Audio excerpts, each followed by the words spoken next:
Hello everyone and welcome back to my channel. My name is Caitlin from Florals.com and today I have a card tutorial for all of you. When I'm uploading this, Easter will be tomorrow, but this is also a great spring card that you can make. I just made it a little Easter twist at the end. So I'm starting off with 2 pieces of identical cardstock cut to 4 by 5 1/4, so it'll be a front panel for a card, so I'll layer that on top. And I'll be featuring 2 stamp sets today. One is the Wild Whisper No Place Like Home stamp set. Great stamp set, high quality stamps. And I'll also be featuring a dollar store stamp set. It doesn't have a name on it, it's just florals, but you can find these at the Dollar Tree. So that dollar chain, I guess. I don't know if they're everywhere in the country or not, but they are where I live. So I made a fun grid pattern here. I know that acetate grids come with some of these stamping tools, but I decided to just use this because it works for me. And now I'm going to take all the florals that I want from both of these stamp sets and create a little cluster. Now, before I even tried out this card, I realized, well, in the middle of trying out this card, because I had not made it before, I realized my entire method wasn't going to work unless you have a square card. So I highly recommend this for square cards. I'm pretty sure other people have done this before. It's just putting a, so you're just going to stamp each quadrant in a different color. But if it's a square card, you'll be able to rotate it properly. But if it's a rectangular card like here, you'll have to move 2 sets, but that's okay. I did a little bit of a mirror effect, which I'll show you later. So now I'm just placing all the stamps. And one thing I must also note is that since these are made out of different materials, the Wild Whisper are made out of high quality photopolymer, while the dollar store ones, I don't know what they're made out of, but they are thinner.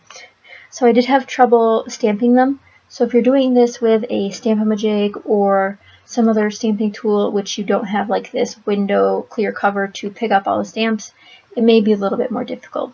But that doesn't mean you shouldn't try, because it is fun. So now I'm just going to take out the piece with the lines on it and put in the real piece. This is just a light lilac cardstock, but I do have to pick out my stamp color still. So I use these really old inks, and they're called Whisper inks.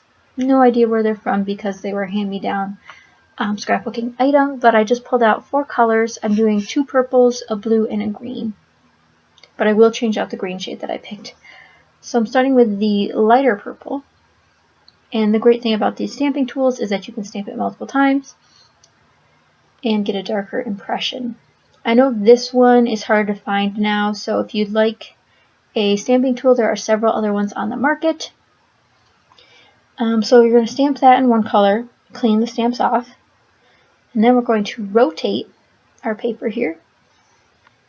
As you can see, we're going to do the quadrant kitty corner from that.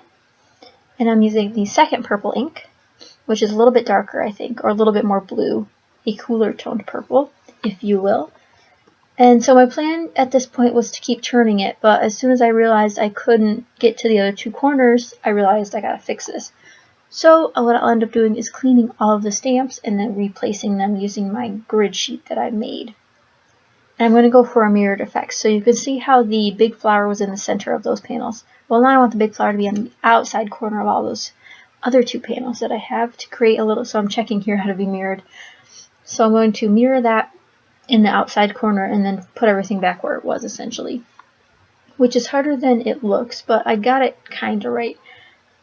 It turns out cute in the end. And I'll also show you another example. So in case you don't have one of these and you just want to do a really cool floral card, I have an example of that as well.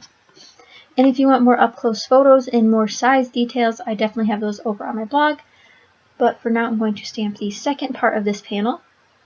I'll be using the blue and the green colors. I really like the way the blue turned out. It's like almost, I wouldn't say it's a navy blue, but like maybe a blueberry blue. I'm not sure what color I'd call that. So once all the sides are stamped, I'm just going to clean this off and then put on my second ink for this style.